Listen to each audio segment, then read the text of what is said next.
Buenos días, mi nombre es Mariana de María y les voy a contar brevemente el trabajo que realizaron los técnicos, el cambio de estrategias de trabajo del técnico de laboratorio durante esta pandemia y la importancia de tener un diagnóstico rápido y certero del COVID-19. Como es sabido, durante marzo del 2020, el COVID irrumpió en nuestras vidas y fue así como todo el sistema de salud se vio rápidamente obligado a realizar protocolos de bioseguridad, a pactar y a realizar protocolos de bioseguridad para evitar mayor cantidad de contagios y además para cambiar las dinámicas de trabajo que hasta el momento se venían manejando. Es así que todos los laboratorios clínicos se han visto afectados, pero sobre todo aquellos que tenían laboratorios de biología molecular, donde la demanda de PCR fue en exponencial aumento, pero hay que saber, y es una realidad, a donde el análisis pasó a ser la piedra fundamental para el manejo de esta pandemia. El laboratorio central no está exento de toda esta problemática y además el laboratorio central de nuestro hospital cuenta con un área de biología molecular. Fue así que nuestras estrategias de trabajo, sobre todo del área técnica, no tanto del área bioquímica, pero sí del área técnica, sufrió drásticos cambios. En un principio nosotros estábamos divididos en grupos entre los que sacábamos sangre a pacientes externos y sangre a pacientes internados. Con la llegada de la pandemia se formaron grupos de trabajo de A2 para ir a cada una de las salas a medida que iba aumentando el contagio del COVID, y esto fue porque para facilitar las tareas. ¿Qué quiere decir estas tareas? Para colocarse correctamente la vestimenta de protección, no solamente para colocársela, sino también para retirarla, porque había una manera correcta para realizarlo bien. También era la preparación de estos materiales con que íbamos a extraer sangre, es decir, tenía que haber una área previa para ingresar a la sala, a donde se rotulaban todos los tubos y luego se ingresaba. Luego había que desinfectar todo este material. En general se utilizaba amonio cuaternario o alcohol 70, dando mejor resultado obviamente el amonio cuaternario, porque con el alcohol 70 en más de una ocasión podía llegar a borrarse la identificación del paciente. Y luego, por último, el descarte correcto de esta vestimenta. ¿Por qué, digamos, hablamos tanto de la desinfección de estas muestras? Porque, bueno, obviamente había que traerlas al laboratorio, ingresarlas y luego procesarlas. Por lo tanto, ya iban a ser manipuladas por otras personas y se trataba de evitar el contagio. Pero todos estos protocolos que nosotros estábamos hablando, que habían sido desarrollados, no siempre eran los mejores. Al principio costó, sobre todo como que no hubo una muy buena organización. Esto se dio en un comienzo, a donde que había que aceitar todas las partes. Es importante también aclarar que solamente los técnicos fueron a realizar las extracciones de sangre a las salas. Esta implementación de los protocolos o técnicas de trabajo en un principio podían fallar porque no se podía contar con los elementos adecuados para realizar las extracciones de sangre, es decir, el material de protección. No siempre estaban, a veces no se encontraban, no había la cantidad necesaria. Como ustedes pueden ver en las imágenes, también muchas veces estaban rotos, no eran impermeables, por lo tanto el líquido pasaba a través de este tipo de tela, o no tenían puños, por lo tanto quedaba una parte descubierta del brazo. Y a su vez, las máscaras esas de protección que cubrían toda la cara no eran de buena calidad, al menos las que estaba entregando el gobierno de la ciudad. Por lo tanto, los compañeros técnicos tuvieron que recolectar dinero y mandarlas a hacer afuera unas de mejor calidad y a donde ellos se pudieran sentir seguros y protegidos. Otra de las tantas cosas que realizaron los técnicos, además de sus tareas habituales, fueron los testeos. Los realizaron a todo el personal del hospital. Esto no fue así en todos los nosocomios, hay que destacarlo. Realmente los técnicos han realizado de manera correcta este tipo de estudio. Este testeo empezó aproximadamente en el mes de junio y se hacía los 7 días de la semana, de 6 de la mañana a 10 de la noche, los 7 días de la semana. Este test rápido consistía en detectar los anticuerpos a través de la inmunoglobulina G y M. Para eso se punzaba el dedo del paciente, con un capilar se tomaba una muestra de sangre, luego se colocaba en un pocillo a donde se le colocaba un buffer, se esperaba 10 minutos y se obtenía un resultado. Y todos estos resultados eran pasados a una planilla que más tarde el bioquímico lo validaba. Si este testeo, este test rápido daba positivo, de todas maneras la persona debía hacerse un PCR. ¿Por qué? Porque eso no quería decir que en ese momento estuviese enfermo. Podía ser que haya estado en contacto con la enfermedad, pero no necesariamente en ese momento estaba enfermo. O, en todo caso, si daba negativo, pero tenía síntomas compatibles con COVID, de todas maneras debía hacerse un hisopado.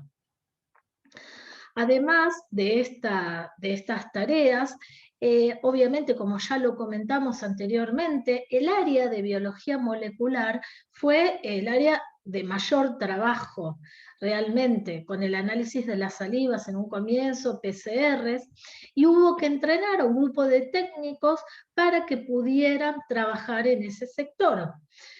Pero hay que destacar algo, no solamente fueron los biólogos que trabajaban en esa área, los bioquímicos y técnicos, con la rapidez que realizaban estos estudios, porque realmente si hay algo que hay que destacar es que el laboratorio central, el área de biología molecular, fue uno de los laboratorios a donde entregaban de manera rápida y certera los análisis, que no pasaba lo mismo en otras instituciones. Pero esto se dio por una coordinación de trabajo junto con los técnicos. Los técnicos estaban cubriendo todas las horas, todos los turnos de recepción de hisopos. A su vez también ingresó una persona como data entry, pero eso lo hacía durante el turno de mañana de lunes a viernes. Por lo tanto, esta recepción de hisopos se hizo los 7 días de la semana, cubriendo todos los turnos. No es solamente la recepción, sino el ingreso al sistema. Entonces creo que fue notorio el trabajo en equipo, en este caso, a donde por una parte había un ingreso rápido de este material y además el proceso correcto y rápido también de los profesionales que estaban trabajando en el área de biología molecular.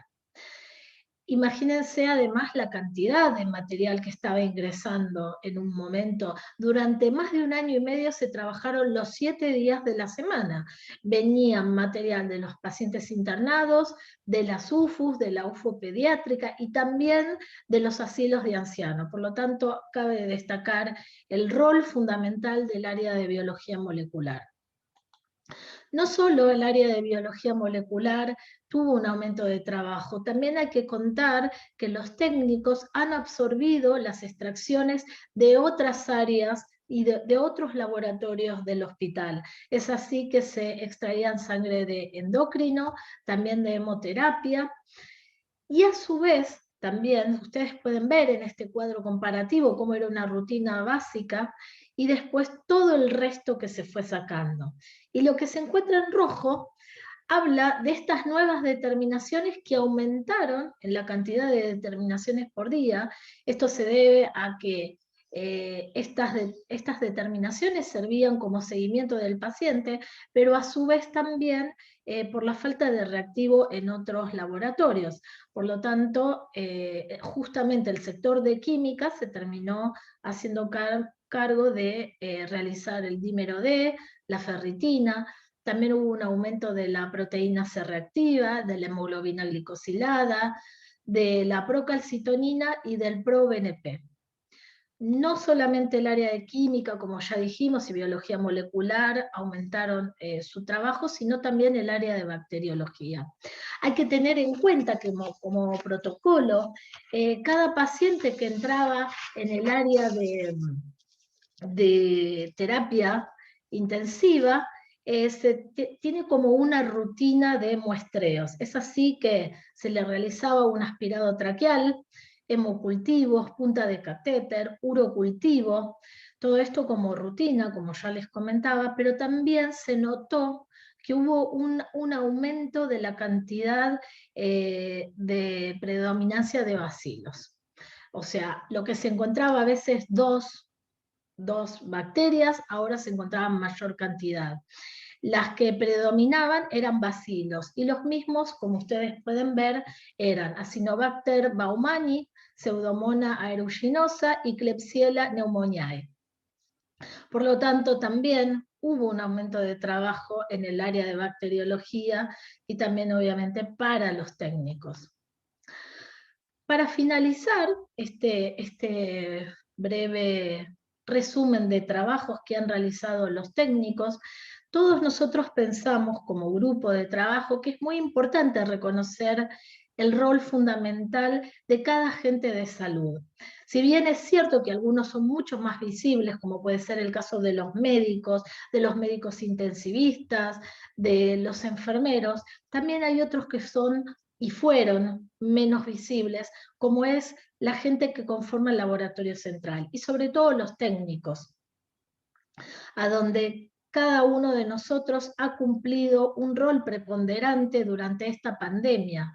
En esta organización del trabajo, a donde era necesario entre nosotros poder implementar formas para evitar los contagios. Y además otra cosa, el rol fundamental, y como lo dije en un principio, la piedra angular para tomar decisiones en la entrega de resultados rápidos, certeros. O sea que realmente cabe destacar mucho el área de biología molecular. También creemos que es sumamente importante tener un buen equipo de profesionales técnicos, lo cual nos lleva a reflexionar que si bien tenemos una estructura técnica que todavía está en pleno desarrollo, también sería sumamente importante tener las mismas posibilidades que los médicos y los bioquímicos a obtener becas para realizar distintos tipos de cursos que nos puedan especializar, ya que al momento el Instituto de la Carrera no brinda cursos que son particulares a nuestro quehacer. Si nos ponemos a pensar con un técnico bien formado, que entiende los procedimientos desde la etapa preanalítica, analítica y posanalítica, todas estas tareas van a ser optimizadas y van a tener un desarrollo que fluya mejor junto con el bioquímico. Entonces, cualquier problemática que ocurra se van a poder detectar a tiempo y los inconvenientes se van a poder subsanar mucho antes. Bueno, solamente nos queda decir muchas gracias a los organizadores que nos han permitido participar de estas jornadas y de poderles, de haber podido contarles, aunque sea brevemente, nuestros quehaceres durante esta pandemia. Muchas gracias.